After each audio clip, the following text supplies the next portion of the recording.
ನಮಸ್ಕಾರ ವೀಕ್ಷಕರೇ, ನಮ್ಮನೆ ರುಚಿಗೆ ಸ್ವಾಗತ. ನಾನು ಇವತ್ತಿನ ಅಡಿಗೆ ಮಾಡ್ತಿರೋದು ಕಿರುಕ್ಸಲೆ ಸೊಪ್ಪಿನ ಉದ್ಕ. ಇದು ಬರೀ ಉದ್ಕ, ಬೇಳೆ ಏನೂ ಹಾಕೋದು ಬೇಡ, ಹಾಗೆ ಮಾಡ್ತೀವಿ ನಾವು ನಮ್ಮನೆ ಸ್ಟೈಲಲ್ಲಿ. ಓಕೆ, ಮೊದಲಿಗೆ ಬಾಯ್ಲಿ ಕಾದಿದೆ, ಅರ್ಧ ಚಮಚ. ಈಗ ಎಣ್ಣೆ ಬಿಸಿಯಾಗಿದೆ.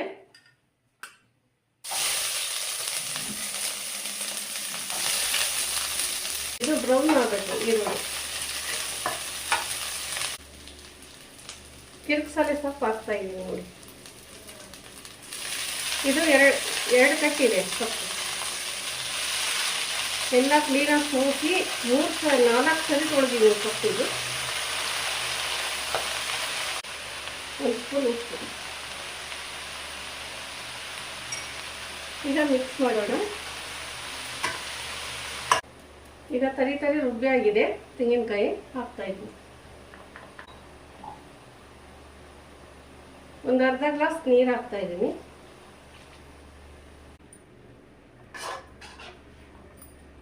ಇನ್ನು ಸ್ವಲ್ಪ ನೀರು ಹಾಕ್ತಾ ಇದ್ದೀನಿ.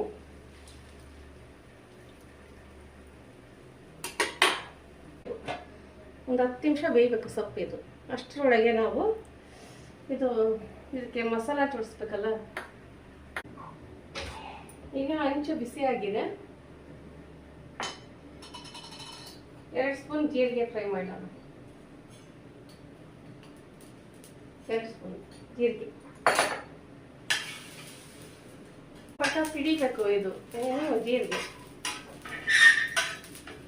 ಇದು ಬೇಡಿಗೆ ಮೆಣಸಿನ್ಕಾಯಿ ಒಂದು 6 ಇದೆ.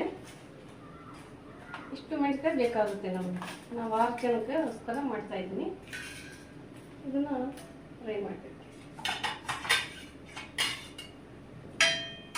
ತೊಟ್ಟು ಬಿಡಿಸಿದ್ರೆ ಬೀಜ ಎಲ್ಲ ಇಲ್ಲಿ ಬೀಳುತ್ತೆ, ಆಗ ಸೀದೋಗುತ್ತೆ ಬೀಜ. ಅದಕ್ಕೋಸ್ಕರ ಹುರಿದ್ಮೇಲೆ ಇದು ತೊಟ್ಟು ಬಿಡಿಸ್ಬೇಕು.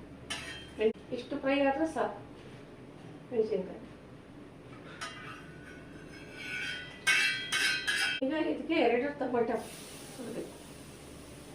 2 ಟೊಮೆಟೊ.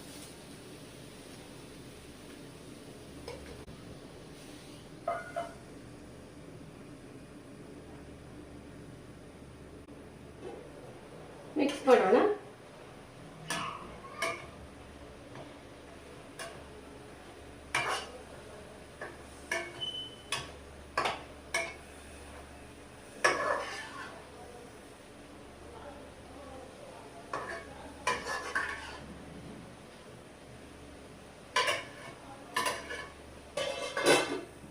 ಇನ್ನೂ ಒಂದು 5 ನಿಮಿಷ ಬೇಕು. ಇದು ಬೆಳ್ಳುಳ್ಳಿ. ಉದ್ಕೋಕ್ಕೆ ಸ್ವಲ್ಪ ಬೆಳ್ಳುಳ್ಳಿ ಜಾಸ್ತಿನೇ ಹಾಕಬೇಕು, ಆಗ ಟೇಸ್ಟ್ ಚೆನ್ನಾಗಿರುತ್ತೆ.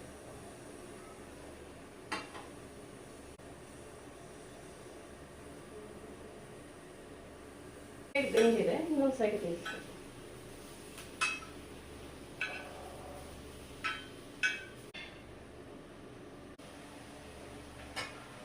ಈಗ ಟೊಮೆಟೊ ಬೆಂದಿದೆ. ಇಷ್ಟು ಬೆಂದರೆ ಸಾಕು. ಇದು ತಣ್ಣಗಾಗಬೇಕು ಟೊಮೆಟೊ. ಸೊಪ್ಪು ಸಹ ಬೇಯಿಸಿದೆ. ಸ್ವಲ್ಪ ತಣ್ಣಗಾದ್ಮೇಲೆ ಉದ್ಕ ಮಾಡೋಣ. ಓಕೆ, ಈಗ ನೋಡಿ, ಇದು ಸೊಪ್ಪು ತಣ್ಣಗಾಗಿದೆ. ಇದನ್ನು ಈ ಥರ ಹಿಂಡಬೇಕು. ಚೆನ್ನಾಗಿ ಹಿಂಡಿ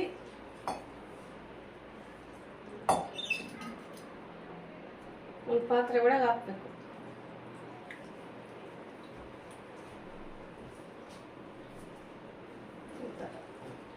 ಈ ಥರ ಹಿಂಡಿ ಒಂದು ಪಾತ್ರೆಗೆ ಇದರದ್ದು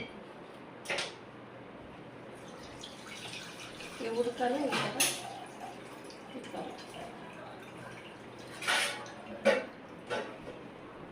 ಒಂದು ಪ್ಲೇಟ್ ಮುಚ್ಚಿ ಸೈಡಿಗೆ ಇಟ್ಬಿಡೋಣ.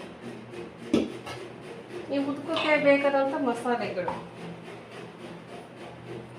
ಬೆಳ್ಳುಳ್ಳಿ ಉದ್ಕೋಕ್ಕೆ ಸ್ವಲ್ಪ ಜಾಸ್ತಿನೇ ಹಾಕಬೇಕು, ಟೇಸ್ಟ್ ಬರುತ್ತೆ.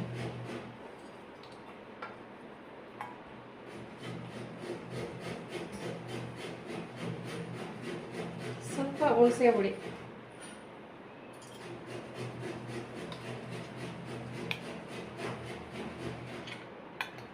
ಒಂದು ಸ್ಪೂನಷ್ಟು ಹುಣಸೆ ಹುಳಿ,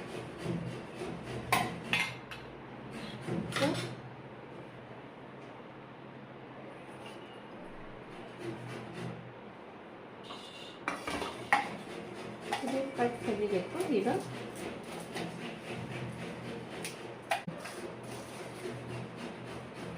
ಮೆಣಸಿನಕಾಯಿ, ಜೀರಿಗೆ,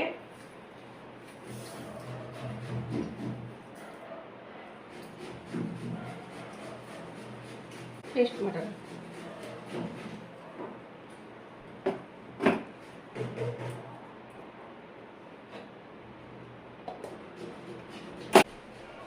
ಈಗ ಸ್ವಲ್ಪ ನೀರು ಹಾಕೋಣ.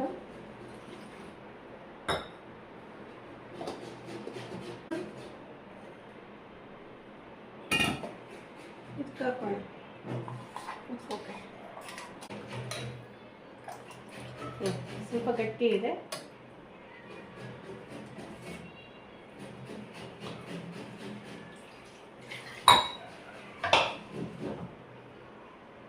ನೀರು ಹಾಕ್ತಾ ಇದ್ದೀನಿ. ಸ್ವಲ್ಪ ಉಪ್ಪು ಹಾಕ್ತೀನಿ, ಈಗ ರುಚಿ ಬರುತ್ತೆ.